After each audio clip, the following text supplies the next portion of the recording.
ওইখানে যাও। আসসালামু আলাইকুম, সবাই কেমন আছেন?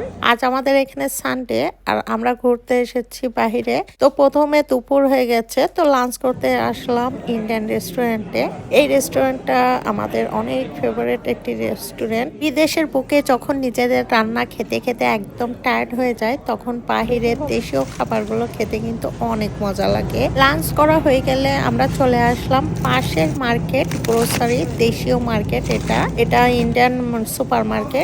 তো এখানে আমরা গ্রোসারি করতে এসেছি। আর এই ইন্ডিয়ান সুপার মার্কেটে দেখি চাঁদপুর ইলিশ পাওয়া যাচ্ছে। তো এইখানে আমরা চাঁদপুরের একটা ইলিশ মাছ নিলাম আর গ্রোসারি করলাম। গ্রোসারি করে চলে আসলাম বাসায়। আর বাসার থেকে মাত্র 5 মিনিটের ড্রাইভ এই পার্ক। আর এই পার্কে আসলাম আয়রা খেলা করবে। তো এখন আমরা পার্কে বসে আছি আর এত সুন্দর একটা বিকাল। আর আয়রা খেলা করছে, সাথে আমরাও মজা করছিলাম। আয়রার সাথে সাথে আমরাও সুইং এ উঠেছিলাম। আর এইভাবে আমরাও আয়রার সাথে সাথে খেলা করছিলাম। আয়রাও অনেক খুশি, কেননা বাচ্চাদের একটু বিনোদন দিতে হয়। আমরা সানডে ট্রাই করি বাচ্চারা যেখানে পছন্দ করে সেখানে যাওয়ার জন্য। মূলত ছুটির একটা দিন সারাদিন কেটে যায় বাইরে বাইরে। বাসায় আমরা আসতে আসতে রাত হয়ে যায়। আর সুইং এ আয়রা খুবই এনজয় করে এখানে। আমিও উঠেছিলাম, খুবই ভালো লাগে আমার সুইং এ চড়তে। আর এখানে জাহিনের বাবা, জাহিন, আয়রা সবাই সুইং এ উঠে মজা করছিল।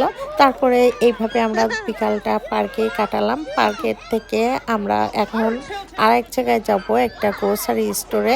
বাংলাদেশি সুপার মার্কেট থেকে ঘুরে এসে আমরা বাসায় চলে আসলাম। আর এখানে জাহিনের বাবা রান্না করছে। সানডে মানেই জাহিনের বাবা রান্না করে, শখ করে। সে বাসায় রান্না করতে পছন্দ করে, আমাদের নতুন নতুন আইটেম রান্না করে খাওয়াতে পছন্দ করে। তো যাই হোক, এখানে মাংস আর শুটকি ছিল আর লাল শাক। এরপর আয়রা এখানে হাউস ড্রয়িং করেছে, আমাকে দেখাচ্ছিল। খুবই সুন্দর হয়েছে মাশাল্লাহ। তো সবাই খুব ভালো থাকবেন। এই ছিল আমার ছোট্ট ব্লগ। আল্লাহ হাফেজ।